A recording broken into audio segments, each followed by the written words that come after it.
Hey guys, I'm here in my backyard and you can see this pear tree that I have here in my backyard. You can see it's starting to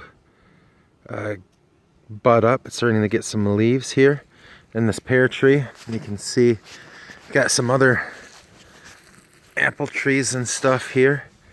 Here in my backyard, you can see the leaves will be out on it soon. I don't know how easily you can see that, but you can see, these two apple trees right here are maybe not doing the best, but I love these two ones right here. Hopefully they can get a little bit bigger, get a little bit more full, but you can see their leaves are maybe a little bit behind some of the other ones, like the pear trees there. But you can see they're going to have leaves out soon too. And I love these ones because these two ones are Honeycrisp. And I've got some peach trees over there too. You can see my backyard here. All right. But guys, let's look at oh, you can see this cat here that looks green because my kids used a lot of chalk in the driveway and the cat rolled around in the driveway and now the cat is kind of green. All right, but guys, today let's look at Republican motherhood, and this is different than the cult of domesticity. Republican motherhood comes first, the cult of domesticity comes later, second. All right, but Republican motherhood, so guys, women have a special place in the survival of the republic. That's the essence of Republican motherhood. Remember, I'm using the term Republican as in like believing in a republic, believing in a government without a monarchy. And a lot of people at the time also took republic and Republican to mean like more economic freedom, more personal freedom than under a monarchy, if that kind of makes sense. And so, guys, you look at this. So, women have a special place.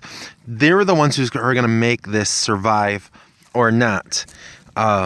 So basically, guys, this happens around the time of the American Revolution, late 1700s.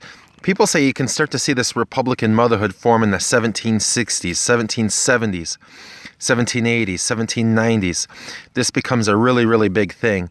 And then in the early 1800s, especially by like 1820s, 1830s, that's when you start to see the cult of the cat keeps sitting in the paper, wanting to get petted here. But that's when you see it kind of switch over more to the cult of domesticity in the early 1800s. But in the late 1700s, the Republican motherhood, this is it. This is the big thing. And it's cultural norms on gender. Cultural norms on gender. That's a big part of this, guys. And a lot of this is, women are to be educated. The cat's a pest. Guys, women are to be educated. To value a republic. It's women's responsibility to raise their sons, notice gender norms, to raise their sons to be future Republican leaders, to lead the republic so that we don't fall astray and go back towards a monarchy, which a lot of people fear.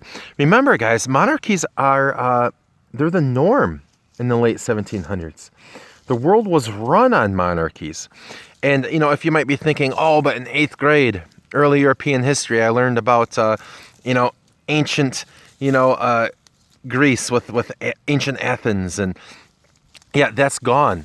Athens is now run by a king, and but what about the Roman Republic? That's gone. Italy's run by a king now.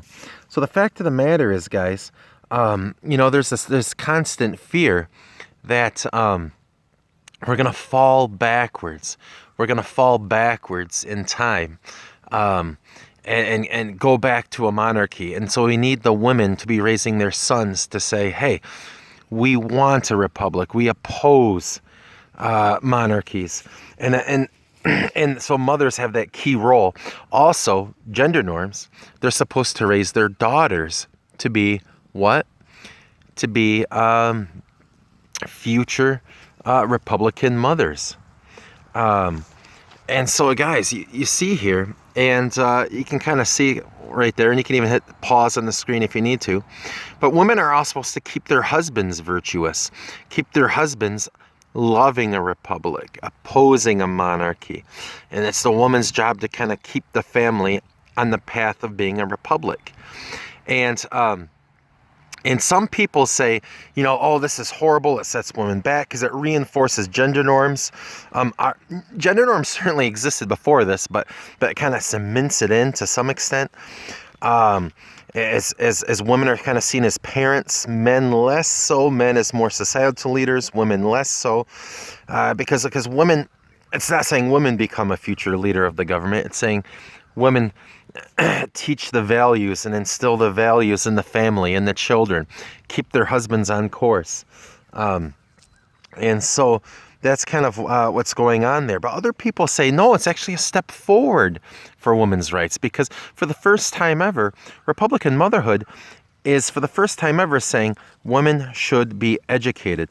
And it becomes like a nationwide push. There had been kind of like with the Puritans and kind of with the Quakers, that women should be educated, but never quite to the same extent as before.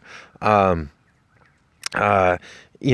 so this becomes a very, very big deal to basically have women educated.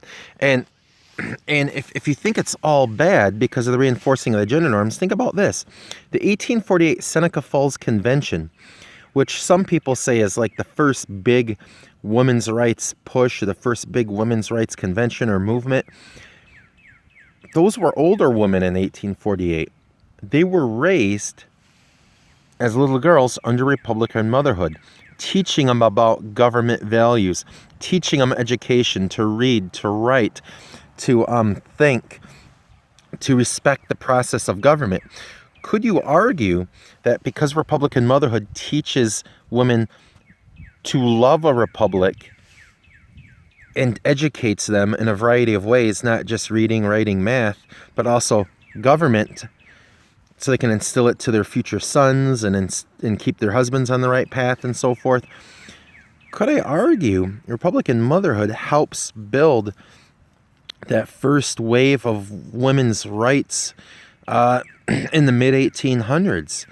Elizabeth Cady Stanton, Lucretia Mott, two of the biggest figures at the Seneca Falls Convention, both raised under Republican Motherhood, under this new emphasis of education, teaching. So that's our quick lesson for today. You can see the green cat there.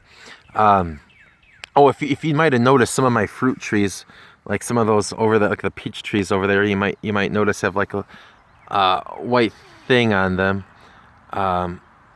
And I'll actually put a rope, drill a hole through a bar of soap and put a rope around it, tie it to the tree, and then that keeps the deer. There's lots of deer back in that woods. That keeps the deer from eating my peach trees, my pear trees, my apple trees. So that's why there is bars of soap tied to my trees. Actually, my Honeycrisp, the bars have since come off. I gotta fix that there. There's the other cat.